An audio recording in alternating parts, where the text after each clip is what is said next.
since I'm in traffic, I'm going to take a few minutes and talk about Women's History Month and how it didn't go how I wanted it to. It still went well, but just not how I wanted it to, because the first week of 2 weeks of Women's History Month, I was ill. I had to release content that I actually wanted to release at a different time, but I guess it all still worked out. It was finance content, which is fine, but I wanted to release content about bravery and encouragement and stuff like that, but it's okay. But I want to tell you guys about someone that's been a part of my life for a long time, and I love her dearly, and I think that this would be a great way to end Women's History Month, is by speaking about this woman. I had considered doing it on Mother's Day, but I think I'm gonna keep Mother's Day for my mother. I want to talk about Tenarvis Scott. Tenarvis is a dear friend of the family. She once dated someone in my family, and we'll talk about that. Well, I'll just tell you now, she dated my mother. I'm trying to keep these origin stories separate. I want to be able to tell these stories and have permission to do so from the individuals. And you're not supposed to judge people by how they look. You can pretty much look at my mama and tell which side of the team she play on. But anyway, Tenarvis came into our lives at a time when my grandmother was not the most well. She had a really tough fall, and that fall caused a trickle-down effect with her health, essentially. And so Tenarvis would come over to my grandmother's house with my mother and help her to no end. With everything.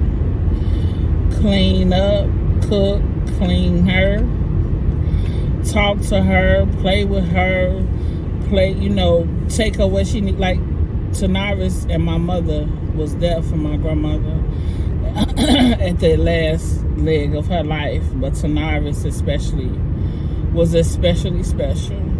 And during that time, I got pregnant.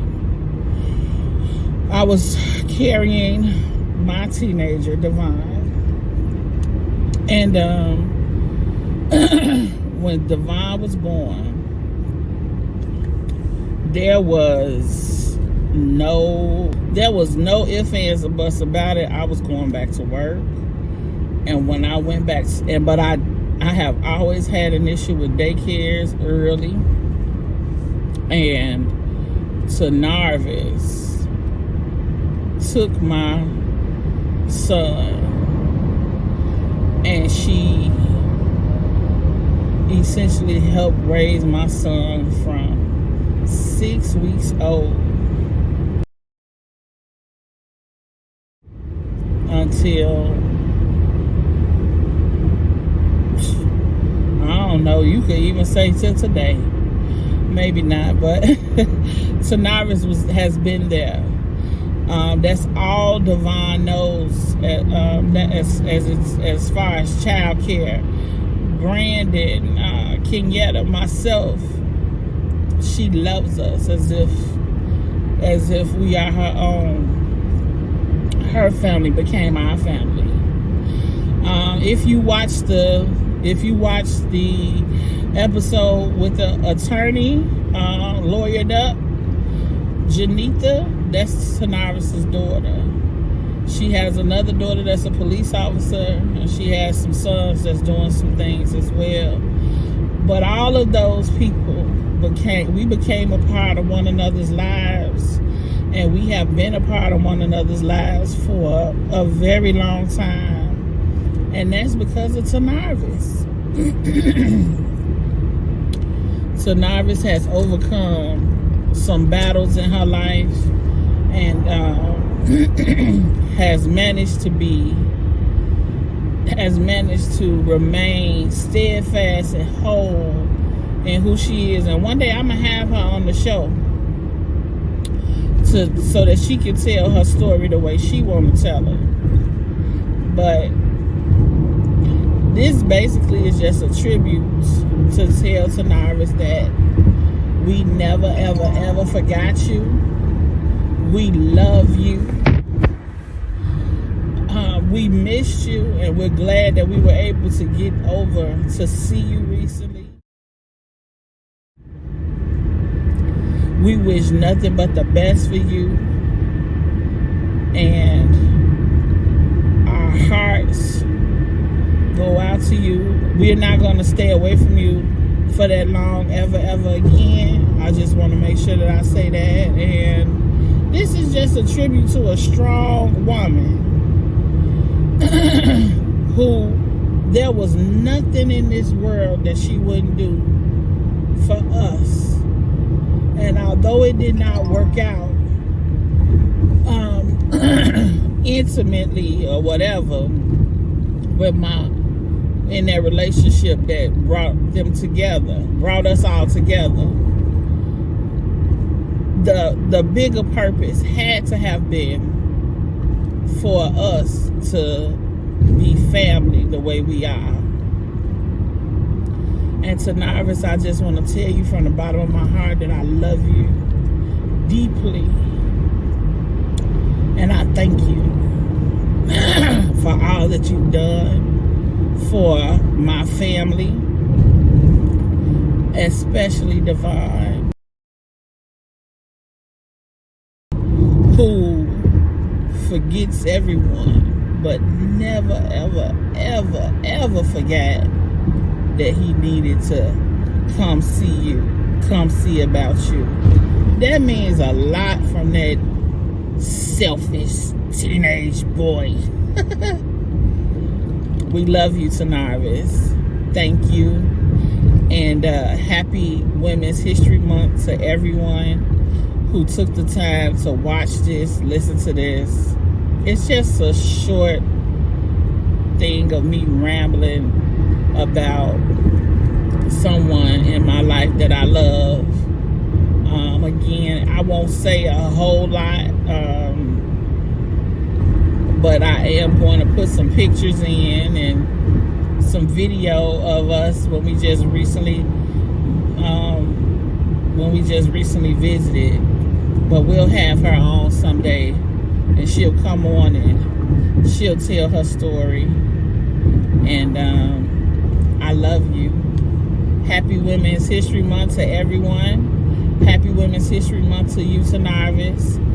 And you guys have an amazing, amazing rest of your day, and enjoy this footage of me and my family. Bye. Oh my goodness.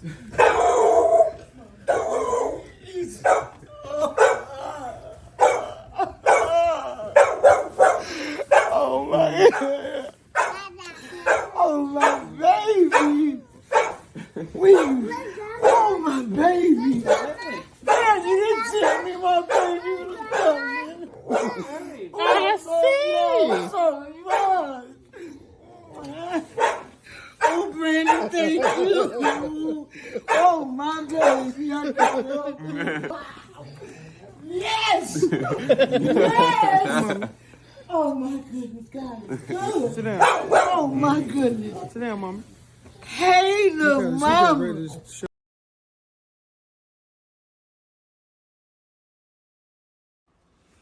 One day, I'll tell a 2012 graduation story of how I sat in a smoldering auditorium waiting on my son to walk across the stage to graduate high school. But instead, he was handcuffed with his cap and gown on the outside. How he texted me, "Mama, the police got me outside." And I thought it was some sick joke of his for a split second. Then suddenly I remembered my son is a black man in America, and I instantly started running and putting together an alibi in my mind for whatever they had said he'd done. In an instant, I went from planning a trunk party to selling T-shirts, looking for an attorney, and trying to make bond. Coming soon will be a few weeks of getting to know me, Brandy. I plan to babble about my story and tell everyone how and why I can call myself the Babbler, why I felt compelled to create a platform based on pivoting with purpose. See, I haven't even scratched the surface of what I've been through in this life and the lessons that can be learned through the stories I can tell about my life. What was that saying? Y'all better come get one of these. 81st Deli ain't got a damn thing on me and my story. Be sure to tune in these next few weeks for Babbling with Brandy, a story of the Babbler.